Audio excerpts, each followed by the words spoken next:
Elon Musk గురించి తెలియంది ఎవరికి? ప్రపంచంలోని అత్యంత సంపన్నుడు మస్క్. టెస్లా కార్ల గురించి దాదాపు యావత్ ప్రపంచానికి తెలిసే ఉంటుంది. ప్రస్తుతం వినియోగదారులు సాంప్రదాయ పెట్రోల్ కార్ల బదులుగా ఎలక్ట్రిక్ కార్లకు మారిపోతున్న విషయం కూడా తెలిసిందే. అమెరికాతో పాటు చైనాలో పెద్ద ఎత్తున టెస్లా కార్లు విక్రయించాడు మస్క్. అయితే తాజాగా ఆయన రోబో ట్యాక్సీకి పరిచయం చేస్తారని ప్రకటించారు.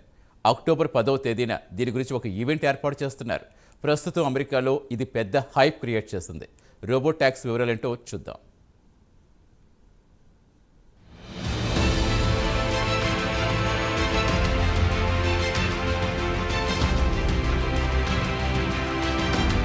బిలీనియర్ ఎలాన్ మస్క్ ఏది చేసినా సంచలనమే. టెస్లా ఎలక్ట్రికల్ కార్ల గురించి ప్రత్యేకంగా చెప్పాల్సిన పనిలేదు. ఆటో పైలట్ మోడ్లో డ్రైవర్ లేకుండా వెనుక సీట్లో కూర్చొని పేపర్ చదువుకుంటూ చేరాల్సిన గమ్యస్థానానికి ఈ కార్ తీసుకెళ్తోంది. అమెరికాలో టెస్లా కార్ సేల్స్ చాలా ఎక్కువే. దీంతో పాటు మస్క్ కార్లకు చైనాలో కూడా మంచి డిమాండ్ ఉంది.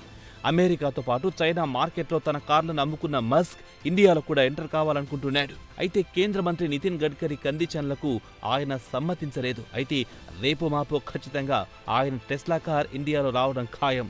చైనా మార్కెట్లో ఆయనకు BYD కార్లు గట్టి పోటీ ఇస్తున్నాయి. దీంతో ప్రత్యామ్నాయంగా ఆయన కొత్త మార్కెట్ను చూసుకోవాల్సి వస్తుంది.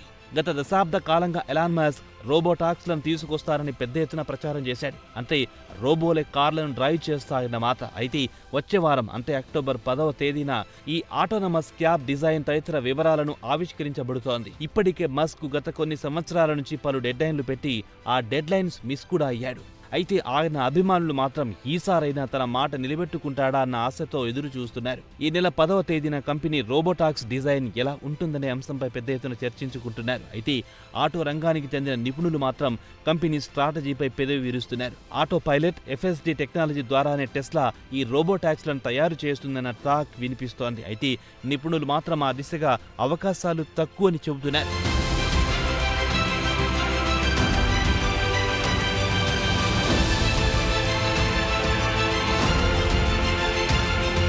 గత దశాబ్ద కాలంలో మస్క్ అమెరికా ప్రజలకు డ్రైవర్లెస్ కారును అందిస్తామని గొప్పలు చెప్పాడు. తీరా చూస్తే ఆయన పోటీ కంపెనీలు మార్కెట్లో మస్క్ చెప్పిన కార్లను తీసుకొచ్చి అమ్మకాలు కూడా ప్రారంభించాయని చెబుతున్నారు.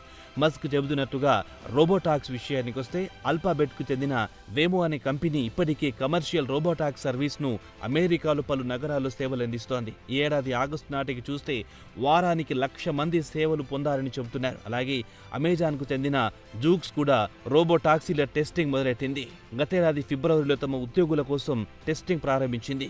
త్వరలోనే సొంతంగా రోబోటాక్సీ సర్వీసులను తేవాలని పట్టుదలతో ఉంది. అలాగే చైనాను తీసుకుంటే పోనీ, AI, బైడు అనే 2 కంపెనీ కమర్షియల్ రోబోటాక్స్ సర్వీసులు నడుపుతున్నాయి. అయితే రోబోటాక్స్లకు మార్కెట్లో మంచి ఆదరణ లభించే అవకాశాలున్నాయి. రేమండ్ జేమ్స్ అంచనా ప్రకారం 2030 నాటికి రోబోటాక్సీ బుకింగ్స్ ఏడాదికి $50 బిలియన్ల చేరుతాయని అంచనా. ఇండియన్ కరెన్సీ ప్రకారం 45,000 కోట్లుగా చెప్పుకోవచ్చు. ఇక అమెరికాలో ఎలక్ట్రికల్ వాహనాల అమ్మకాలు క్రమంగా తగ్గుముఖం పట్టడంతో టెస్లా రోబోటాక్సీల గురించి పెద్ద ఎత్తున ప్రచారం చేస్తుందన్న వాదన కూడా వినిపిస్తోంది. అయితే మస్క్ చెబుతున్న ఫుల్ సెల్ఫ్ డ్రైవింగ్ సాఫ్ట్వేర్ నెలకు $99 లభిస్తుంది. అయితే దీనికి కొన్ని పరిమితులు ఉన్నాయని చెబుతున్నారు. ఈ సాఫ్ట్వేర్ ద్వారా టాక్సీ డ్రైవర్ కాస్త అలసట నుంచి సేద తీరొచ్చు. డబ్బు సంపాదించడానికి మరికొన్ని గంటల పాటు పనిచేయడానికి వీలుంటుంది. అయితే లాస్ వేగస్లో టెస్లా అటానామస్ సాఫ్ట్వేర్ వినియోగించిన టాక్సీ యాక్సిడెంట్ గురి కావడంతో దీనిపై ఫెడరల్ సేఫ్టీ అధికారులు విచారణకు ఆదేశించారు.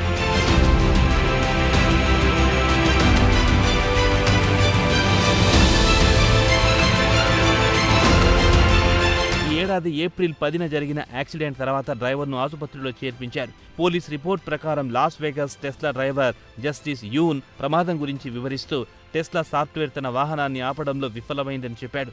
దీంతో తన కార్ వెళ్లి వెనుక నుంచి ఓ SUVని ఢీకొట్టిందని వివరించాడు.